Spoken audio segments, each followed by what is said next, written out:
game, si Mumay Vivas. Congratulations, Mumay!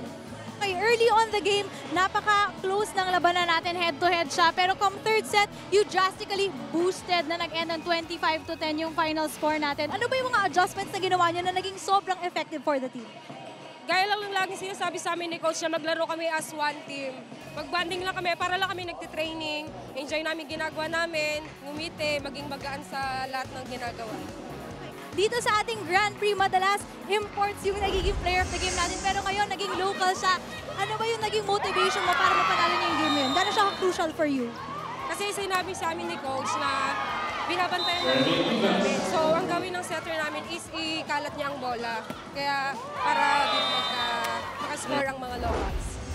Pakaganda naman yan. Congratulations! Baka meron kang gusto mga batiin, family, friends, and fans. Hello sa family ko sa Nueva Ecija, yung mga friend ko dyan, hindi ko na kayo isa-isa. Sa family ng mga teammates ko, yun lang po.